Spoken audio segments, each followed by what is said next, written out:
Yo, ça va faire quelques mois qu'on s'est pas vu, comme d'hab. En fait, c'est toujours par intermittence mes vidéos, c'est quand l'envie prend, quand l'inspiration vient. Sinon, je sens rien. Donc, je comprendrais qu'il y ait plus grand monde sur cette chaîne.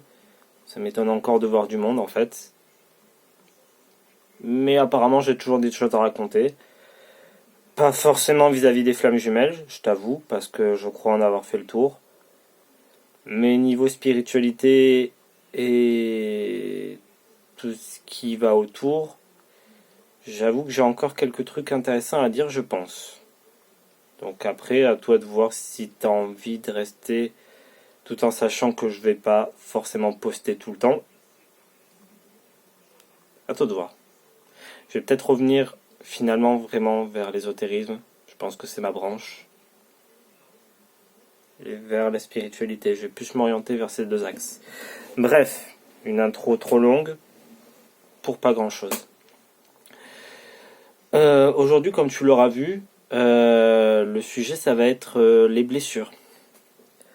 Je pense que même avec le sujet des flammes jumelles, t'as entendu parler de ça, tu sais ce que c'est, tu sais comment ça fonctionne, tu connais le mode d'emploi, t'as lu le livre, celui de Lise Bourbeau, sur les 5 blessures, t'es ok sur ça. On est d'accord. Donc t'as le mode d'emploi. Tu sais comment ça marche, tu sais que la blessure de rejet possède le masque du fuyant et la blessure d'abandon possède le masque du dépendant. On est d'accord. Il n'y a pas de souci là-dessus. Et sinon, c'est tout. D'accord. On est d'accord que la blessure oui, c'est un coton-tige.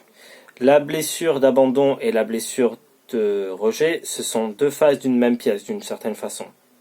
C'est-à-dire que l'un va rejeter, c'est-à-dire que va obliger l'autre à partir, et l'abandon, c'est toi qui vas partir pour laisser l'autre ici. Dans le processus, dans la mécanique de fait, on est d'accord que c'est comme ça que c'est décrit, on est bien d'accord, il n'y a pas de souci. Mais en intérieur, dans ton intériorité, ça se passe comment? Parce qu'on décrit beaucoup trop à mon goût comment ça se passe à l'extérieur. Comment ça se passe dans une mécanique de définition propre. Mais la vie, ce sont aussi les émotions. Et là, vu qu'on parle justement de blessures, tout se passe à l'intérieur. Et ce que j'ai envie de dire au travers de cette vidéo, qui va pas être très longue, je pense, en fait, c'est que j'ai l'impression au final que trop peu de gens vont chercher à l'intérieur d'eux comment se manifestent ces blessures. Dans le sens où, oui, j'ai une définition, je vais aller chercher où est-ce que cette définition est juste. Et si elle tombe pas juste, on fait quoi? On dit qu'on n'a pas cette blessure-là? Moi, je pense, après ce n'est que mon avis, qu'il serait plus judicieux de voir les faits, de voir les scènes. Par exemple, je vais te raconter un truc qui est tout bête. Je suis plus sensible à la blessure d'abandon, je pense. Mon intériorité, c'est encore un champ de mine que j'ai besoin d'aborder avec minutie. Tout ça pour dire mon expérience, mon vécu, mon témoignage. Quand j'étais petite, comme tout à chacun, hein, on va à l'école. On se fait déposer à l'école par ses parents et on attend le soir. On va se retrouver avec ses amis. Et le problème, c'est que quand on n'a pas d'amis, on fait quoi? Eh bien, on va jusqu'au grillage. Jusqu'au grillage de l'école. Et on attend. On attend que la voiture passe. Et on regarde la voiture passer. Chaque jour. Tous les jours. Pendant le primaire. Et de cette expérience, qui dura des années, naît une blessure. Ou plutôt réveille cette blessure encore, encore, encore et encore. Et c'est en allant chercher cette blessure que je peux affirmer que c'est une blessure d'abandon et non de rejet.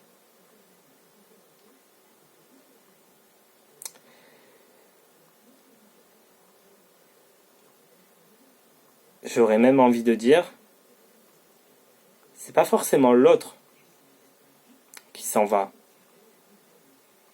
quand tu es victime de la blessure de rejet. Ça peut être toi-même qui t'en va. Au final, il peut y avoir qu'une seule personne face à elle-même. Comme pour l'abandon, tu t'abandonnes toi-même. Au final, je pense, mais après c'est que mon avis, que ces deux mots sont trop similaires et qu'on leur cherche des définitions alors que la réponse elle est en soi. La réponse de comment ces mots vont résonner en soi, elle est justement en soi, pas ailleurs. Je te cherche vite fait un exemple de rejet.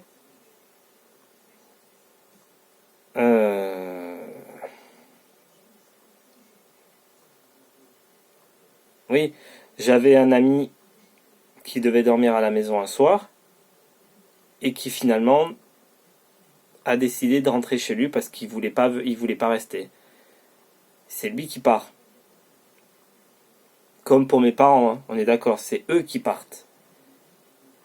Et pourtant, cette fois-là, je l'ai pris comme du rejet. Ce n'est pas du tout la même émotion. Je trouve que l'abandon suscite une émotion qui est très triste, tandis que le rejet suscite une émotion qui est très violente, comme la colère. Ce n'est pas du tout la même échelle.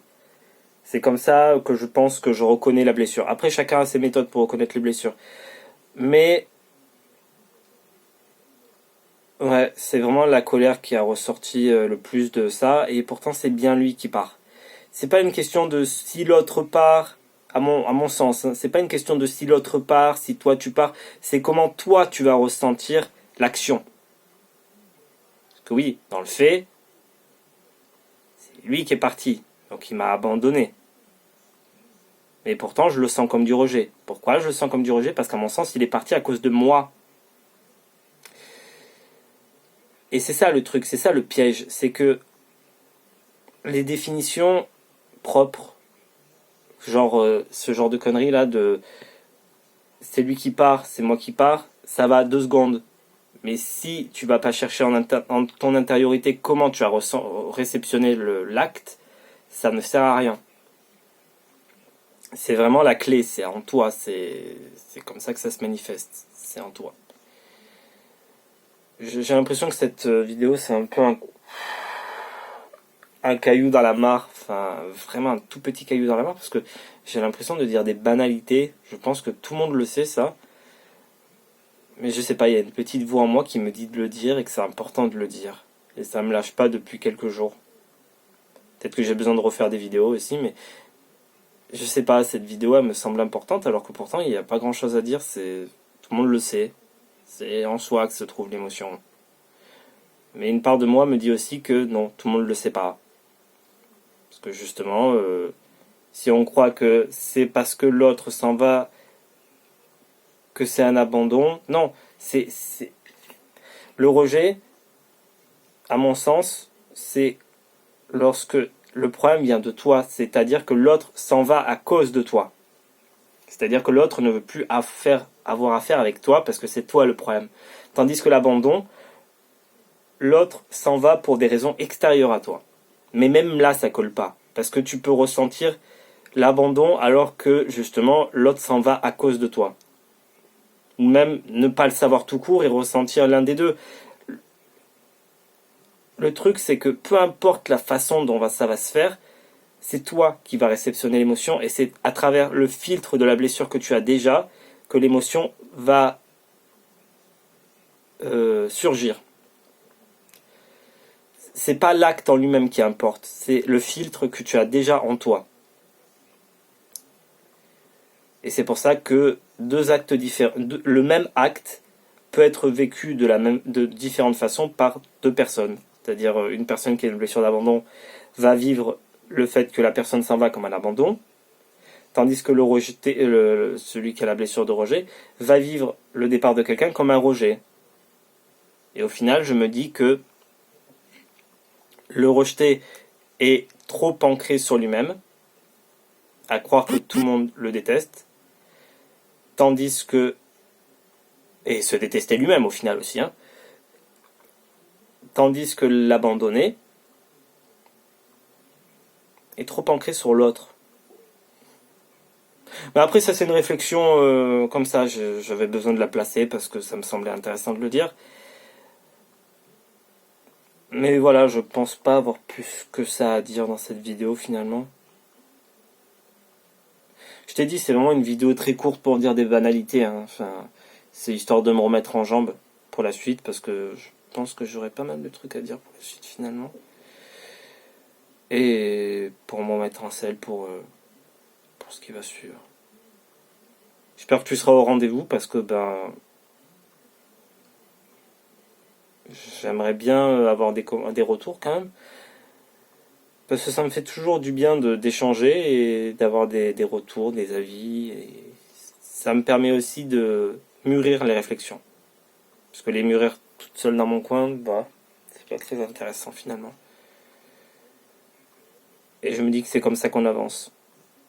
Mais voilà, par rapport à ce que j'ai dit, par rapport à ce que je viens de dire dans cette vidéo, si tu as des retours à faire, si tu as des réflexions, des remarques, sens-toi libre de le faire, il n'y a pas de souci. Même si ce sont des banalités, comme je le dis, c'est à partir d'une petite graine, je pense, qu'un grand arbre peut naître, voire même une forêt. Bon. Bye.